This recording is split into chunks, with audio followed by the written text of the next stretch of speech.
대법원에서 이제 이재명 지금 더불어민주당 경선 후보에 대한 공직선거법 위반 이것과 관련해서 검찰이 상고 유서를 냈고 이제 그 피고인 이재명이 답변서를 내고 이래가지고 이제 기일을 잡고 이런 거잖아요.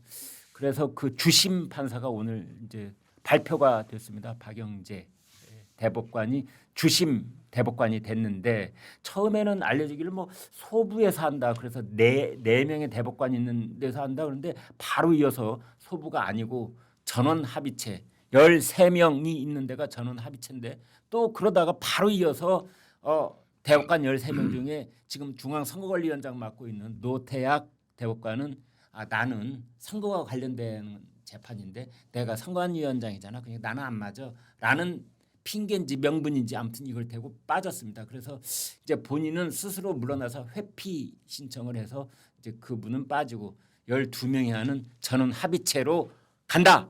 주심은 박영재 대법관 그대로이고요. 이제 이렇게 돼 있습니다. 전 변호사님 이게 무슨 뜻입니까? 글쎄요. 이게 오경미, 권영준, 엄상필, 박영재. 네. 이게 사실 이제 대법관 이름도 외워야 될 시대가 됐습니다. 참. 그것도 원래는 삼부라는 소문이 나 있어서 네. 나는 삼부에 배정이 된 줄 알았는데 2부더라고요. 2부. 그러니까 1부, 2부, 3부 이렇게 돼 있는 거군요. 예, 네 명씩. 예, 2부에서 그 지금 굉장히 어떻든 이분들이 그 이제 검토를 하고 주심이 아마 그 결정을 한 걸로 보입니다. 전원 합의체로. 네. 예, 근데 대법원 판례를 바꿀 필요가 있다라든지 아니면 뭐 그 시대 아주 중요한 사건이라든지 네. 국민적 관심을 끌 수 있는 중요한 사건도 전원 합의체에 회부할 수가 있는 겁니다. 네. 근데 하면 이제 한 일주일에 한 번씩 그 아마 이 일종의 평의 절차 비슷한 걸 거칠 거예요. 예. 그리 되면 한 달 정도 지나면 이제 거기서도 결정을 한단 말이에요. 예. 이런 시간은 엄청 끄는 거예요. 네. 결국은 시간 끌기 용도 되고 또 하나 우리가 가슴 아픈 추억이 있는 게 권순일 김만배의 재판 거래. 지난번 이재명 공직선거법 위반 대법원 판결 때 지난번 때 그때도 아주 그 전원 합의체에서 묘한 판결을 했죠. 권순일이가 낸 이상 이론이에요. 그게 네. 뭔가 하면 네.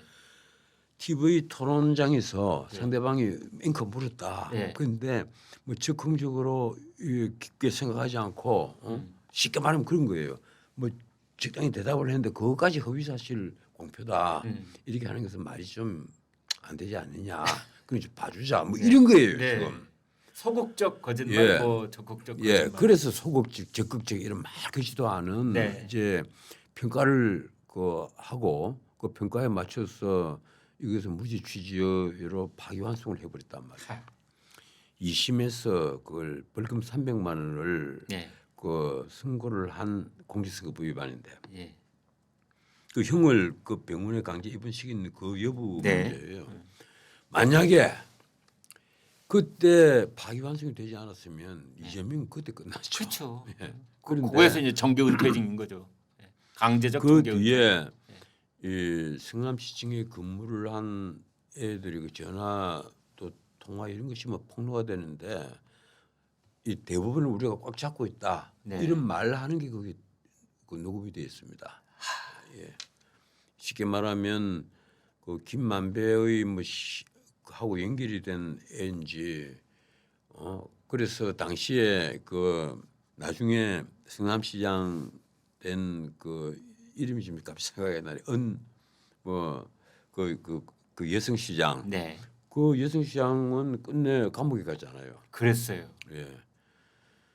근데 우리는 대부분을 꽉 잡고 있다. 네.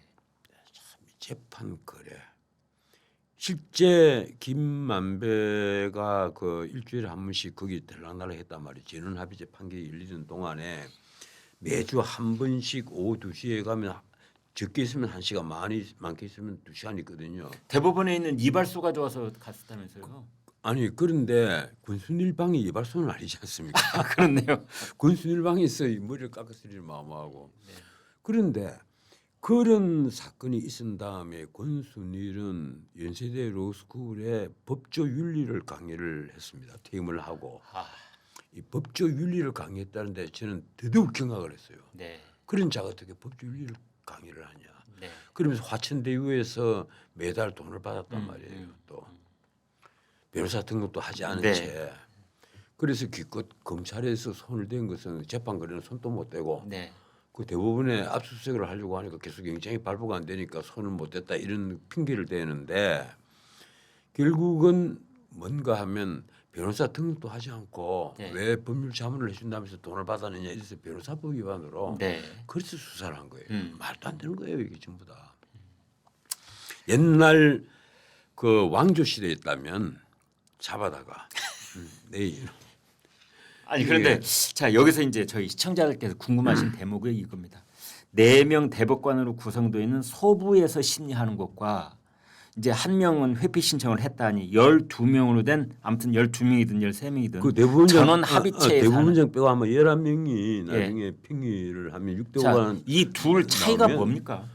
그래서 한번 생각해 보세요. 이 4명 소부에서 네. 하면 꼭 결정을 해줘야 되잖아요. 뭐 대통령 선거 전이든 후든 4명이서 하면 빨리 결론을 낼 수 그런데 있다. 우리 모두가 알고 있지만 이것이 김인섭의 알선수재 사건, 네. 브로커 사건이잖아요. 예. 알선수재하고 브로커인데 그 최고형이 징역 5년입니다. 네. 그런데 김인섭이가 2심에서 징역 5년, 그 대법원에서 그대로 징역 5년이 그대로 유지가 됐어요. 네. 그만큼 김인섭의 죄질이 좋지 못하다. 근데 그 중에 네가 성남시가 네가 꽉 잡고 있으니까 네가 성남시 청탁을 해가지고 백인동 토지 정도를 자연녹지에서 준주거지로 4단계나 네. 올리는 전무후무한 그런 일을 벌인 거 아니냐. 네. 그 딱 나와 있단 말이에요. 확정이 돼가 있는 사실이에요. 그러니까 토지 용도를 4단계 올린 것은 이재명의 말처럼 박근혜 정부 국토부의 협박에 때문이 아니라 네. 직무유기로 처벌하겠다. 그 협박 때문이 아니라 김인섭의 청탁 때문에 토지 용도를 올렸다는 것은 네. 이미 명확한 사실입니다. 네. 확정된 사실이란 말이에요. 네. 이러니까 대부분 소부에서 이걸 과연 2심처럼 잘게 쪼개갖고 이건 의견 표명이다. 그래서 무죄를 선고를 할 수 있겠느냐 못합니다. 심장에 털 안 나고는 못해요. 제가 장담하는데. 이러니까 이 아마 박영재 주심이 네. 뭐 논의를 했겠죠. 예. 해서 이거 전원 합의체로 옮깁시다. 일단 자기는 자기 혼자 몰매 맞기 싫으니까 이 판국에 대한민국의 그 운명을 흔드는 이 체제 전쟁이 지금 벌어지고 있잖아요. 네. 그런데 이미 헌법재판소는 모두 다 납작하면 엎드렸습니다. 바람이 불기도 전에 먼저 들는 불처럼 납작 엎드려서 하면서 이번에 문영배가 나가면서 한 말들 보세요. 나는 그거 보고 정말 당신은 당신은 정말 조금도 부끄러워하지 않구나. 쉽게 말하면 본인이 심판증에 헌법재판소 심판증에 초시계까지 갖다 놓고 피수주인 윤석열 대통령 현직 대통령이에요. 네. 잘났나 못났나 이 우리 국민들이 뽑은 민주적 정당성이 가장 높은 대통령이란 말이에요. 네. 그 대통령의 발언권을 쉽게 말하면 방어권을 제한을 해버린 거예요. 네. 그런 주제에 자기 재판에 대해서 헌법재판소의 신뢰를 못 받는 데 대해서 뭐 이러쿵저러쿵 말을 하고 자기는 아주 대단한 명판관이었던 것처럼 내가 감히 말씀드리는데 법기술자일지는 몰라도 절대로 판관의 자리에 있어서는 안 될 자들입니다. 어떻게 대법원 대법관이라든가 헌법재판소 헌법재판관이라든가 적어도 이 반열에 올라가면 적어도 자기의 그 하나 이 법률 영역에 있어서는 나름대로는 나도 일가를 이루었구나. 법률가란 말이에요. 일가를 이루었다. 이런 자부심이 있을 텐데 이거 하는 짓거리가 소속이는 하도 안 됐잖아요. 자부심 있는 자가 아무도 없는 거예요. 우리가 기자생활 오래 한 사람들을 보면 언론인으로서 하나의 자긍심들 있잖아요. 퇴직을 하더라도 나는 언론인으로서 평생 이렇게 살아왔다. 일가를 이루었다. 내가 뭐 집에 큰 돈 못 모으고 전혀 부끄럽지 않다. 나는 애들 잘 키우고 내가 언론인으로서 사회의 목탁으로 제대로 나 살아왔다. 이런 어떤 긍지를 갖고 있는 사람들은 눈빛부터 다릅니다. 근데 이번 이 법률가들 가짜라고 하면 붙일 수가 있겠느냐? 아니냐면 법기술자다. 놈 자체를 붙여야 된다 이거. 내가 정말 그 놀랐어요. 나는 시각이 다를 수 있다고 봅니다. 시각이 다를 수도 있고 한데 그 자기의 그 어떤 편향된 이념에 맞추어서 법을 기술적으로 짜게 갖고 이리저리 갖다 붙이는 사람들. 근데 법률가입니까? 법률가가 아니죠. 그런데 이번에 어쨌든 대법원에서 이 중요하단 말이에요. 그대로 있으면 대법원 그 선고가 뭐 대통령 선거 전이든 후든 나와야 될 거잖아요.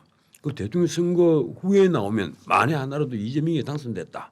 그런데 한 뭐 6월 말이나 7월 초에 대법원에서 이게 파기환송을 하거나 파기 재판을 했다. 그래서 이게 피선거권 박탈형, 거꾸로 말하면 이제 당선 무효형입니다. 이게 선고가 된다. 그럼 어떻게 되겠어요? 그럼 대통령 선거 또 해야 돼요. 8월 달에 대통령 선거를 또 해야 된다고. 이러니까 아마 박영진이 엄상필이나 하는 이 대법관들이 그리고 권영준, 오경미 이런 분들이 솔직히 말해서 그렇게 큰 간 크지는 않단 말이에요. 법률가들이 다 간이 작아요. 모든 걸 볼 때 현미경적으로 본단 말이에요. 변호사 의사들이 아주 단점이 그겁니다. 사건을 크게 보지를 않고 아주 현미경처럼 잘게 봐요. 의사는 그게 필요하죠. 사람의 목숨을 끊어야 되는 문제니까. 근데 법률가들도 물론 누구 옳고 그르고 이 두 사람 중간에서 판관 노릇을 하려면 아주 잘게 보긴 봐야 되는데 이런 사안에서도 그렇게 본단 말이에요. 이러니까 아마 전원 합의체로 옮겨질 것이고 이것이 제가 장담합니다. 1주, 2주, 3주, 4주 정도 지나면 아마 최종적으로 또 평의를 한 다음에 어떤 결정이 나올 거예요. 그러면 대법원장은 다수의 편에 서도록 원래 관리가 그렇습니다. 그러면 또 뭐 7대5 정도로 해서 이게 무죄 판결 이 그대로 유지가 안 되겠느냐. 그러니까 전 변호사님은 이재명의 2심에서의 무죄가 그대로 유지될 아마 가능성이 또 어떤 논리든지 논리를 갖다 붙이겠죠. 저는 합의체가 되는 순간 그런 생각을 아니 가질 수가 없겠다. 예, 이 법 기술자들이니까 예. 이건 그 법 이론이 아니라 이상한 또 논리를 갖다 붙이는. 지난번에 헌재 그 결정이 최종적으로 나온 걸 봐서 그때 많은 사람들이 그런 생각을 했을 겁니다. 이제는 헌재 재판관이든 또는 판사 누구든 뭐 정치적 성향에 대해서 미리 알려진 걸 가지고 예단을 하는 것은 다 무의미해졌다라는 건데 이번에 박영재 대법관에 대해서도 이제 찾아보니 뭐 중도 보수적 입장을 가지고 있다더라 이런 얘기는 참 많이 있던데 이제 그런 걸 가지고 빌미로 뭐 이 얘기를 전개하는 건 별로 의미가 없겠네요. 제가 어제 예. 제 사무실 앞에 하필 점심 시간에 네. 난 어제가 이제 그 윤석열 전 대통령 재판한 날이잖아요. 그렇죠. 그러니까 사람들이 길거리에 넘쳐나고 시위대도 있고 경찰들이 너무 많아요. 네. 그런데 이제 부장 판사들이 그 배석 판사들도 점심을 다 먹으러 예. 밖에 나오신 분들이 네. 많아요. 나왔다가 이 나하고 마주치니까 다들 인사를 해요. 그런데 참 보니까 그 눈빛들은 다 선량하단 말이에요. 내가 무려 부장 판사 3사람을 만났어요. 네. 그런데 또 그런 생각을 했어요. 야, 저런 친구들이 나중에 대법관이 되고 또 헌법재판관이 되면 또 바람이 불기도 전에 먼저 확 들어눕는 풀 같은 존재가 되지 않을까. 어제 그런데 그 내가 존경하는 그 김찬진 변호사가 돌아가셔가지고 네. 뭐 그분은 그 노태우 정부 때 청와대 수석을 했죠. 그리고 경제학자입니다. 네. 그리고 법률가 이전에 또 국회의원도 했고 네. 참 보는 시각이 넓었던 분이에요. 네. 그분이 오랜 병투병 끝에 이제 돌아가셨는데 또 부인이 이영애 의원 수석만 계속 그대로했던 그 이영애 춘천지방법원장 지낸 네. 분이에요. 그래 거기 가니까 거기서 이제 전 대법관 뭐 현 대법관 대법관들이 또 있고 네. 이 사람들이 많아요. 그래서 혹시 헌법재판관을 한 놈 없나 싶은데 눈을 부라리고 보니까 없어요. 있으면 욕 좀 해주려고 봤더니만. 네. 그래 그 끼어 앉아서 이런저런 얘기를 했는데 다들 하는 말이 내들하고 뭐 하는 말인지는 모르겠습니다만 야 우리 법조계가 그런 자리에서도 우리 전 변호사님은 스타였을 것 같아요. 우리 법조계가 큰일 났어요. 전부 다 이러는 거예요. 그왜 내가 이러니까 네. 변호사님 제가 유튜브를 보니까 바람이 불기 전에 문제 들은 놈 풀이라는데 저도 그런 거 아닌가 반성을 했습니다.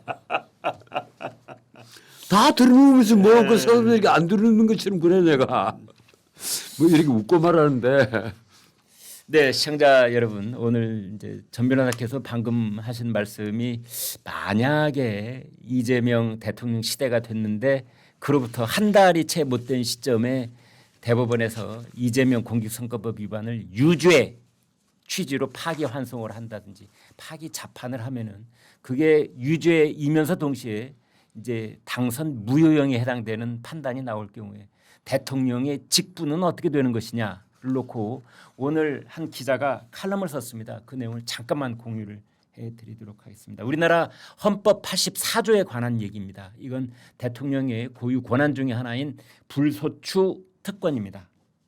자, 이것은 대통령이 현직에 있을 때는 소추를 당하지 아니한다. 현행범이 아닌 한 뭐 이런 내용인데요. 그렇다면은 이것을 검찰의 공소뿐만이 아니라 법원의 형사 재판을 포함한 재판까지도 중단해야 한다는 취지의 권한쟁의 심판을 헌재에 청구할 것이고 헌법재판관을 대통령이 되자마자 또 임명을 해서 이제 이재명 대통령 시대에 그 입맛에 맞는 재판관으로 구성되어 있을 경우에 권한쟁의 심판이 어떤 결과가 나올 것인가 뻔할 것 아니냐라는 말도 한편에는 있고 또 한편으로는 검찰이 알아서 공소를 취소한다.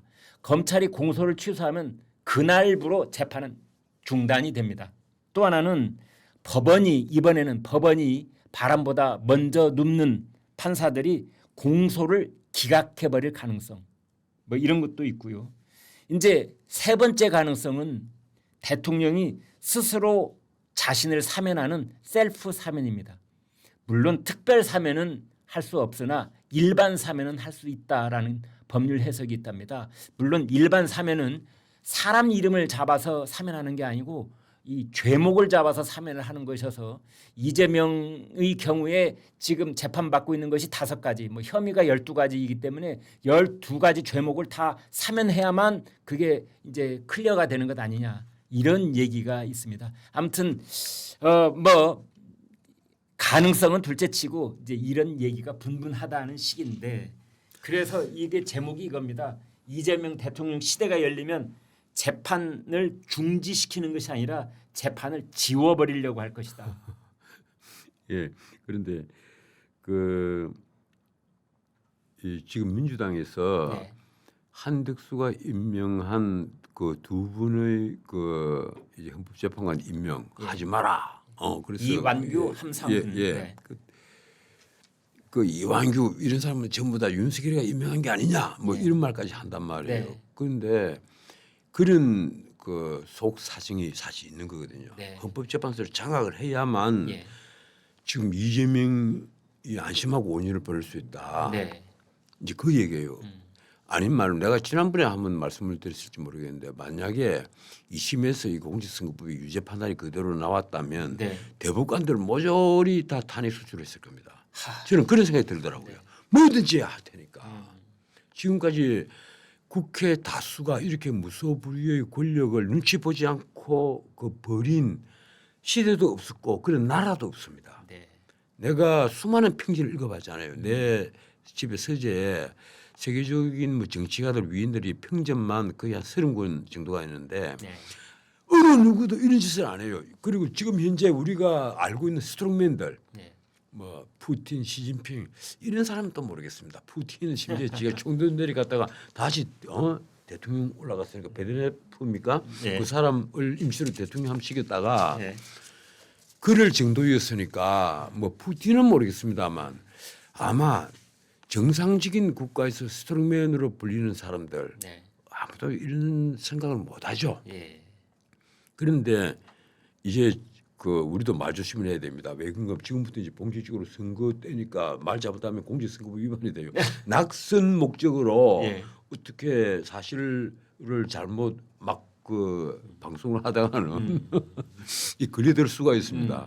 그런 뜨거운 질문 중에 하나는 이제 이런 것일 수가 있겠습니다. 뭐냐면 이 시점에 마음 가라앉히고 이재명 대통령 시대를 준비하는 것이 옳을 것이냐, 아니면 보수 정권이 재창출될 수 있는 그런 희망이 있는 것이냐, 이 문제 아니겠어요? 나는 그 이재명 그 정권은 상상도 하지 않습니다. 나는 아직까지도 희망을 절대 버리지 않고 나는 이재명 정권은 상상도 안 합니다. 네. 그리고 우리 국민이 그렇게 어리석지 않다고 생각을 해요. 네. 우리 국민들은 이재명이 누구인가 어떤 사람인가를 너무 잘 압니다. 네. 그리고 그가 성남시장을 할 때 경기도지사를 할 때 어떤 일을 벌였는지를 성남시장 할 때 벌어진 것이 대장동, 백인동, 위례신도시 그리고 순환FC 후원금 사건이잖아요. 네. 그리고 경기도지사 할 때 벌어진 일이 상방울 대북 송금 사건에다가 경기도 법인카드 유용 사건입니다. 자, 그런데 뭐 우리가 새삼스럽게 더 평할 가치가 있습니까? 나 없다고 그런데 봐요. 이재명 어제도 공약을 발표하는데 우리나라 주가 지수를 현재 2,400대 있는 것을 5,000까지 끌어올린다고 하고 제가 후보가 하니 제가 후보가 되면요. 네. 나는 5천이라고 얘기 안 하겠어요. 만이라고 얘기하지. 아니 미국에 그리고 각종 여론조사 지표상 압도적으로 이재명 대통령이 된다라는 가능성의 지표가 가 있는데 지금 희망만 가지고 얘기하는 건 희망으로 고문하시는 거 아닙니까 혹시? 아니요. 나는 이 나라에서 올곧은 그이뭐 예컨대 보수적인 생각을 안 하겠습니다. 이렇게 얘기할게요. 이 나라에서 정의를 존중하는 상식인들이라면 이재명을 지지할 리가 없다. 왜 그런가 하면요. 대한민국 검찰들이 우리 검찰관 이러잖아요. 검사들이 아무리 눈이 썩었더라도 이재명에게 저 많은 범죄를 덤터기를 씌울 리가 있습니까? 아니란 말이에요. 이재명 빠져나가려고 발버둥을 치고 검찰 안에서도 진보 좌파 성향의 사람들이 참 많아요. 그런데도 불구하고 12개 혐의로서 재판을 받고 있고 덕분에 같은 이 부족들이 많기 때문에 생각해 보세요. 대장동, 백인동, 위례신도시, 순환FC 후원금 사건 이걸 하나를 병합을 해놓으면 야 이거 한 5년 동안 아니면 한 6, 7년 뒤에 선고해. 이거 똑같은 얘기예요. 그런 일을 벌인단 말이에요. 그런데도 그 하나하나씩 떼놓으면요. 다 최고형이 무기징역입니다.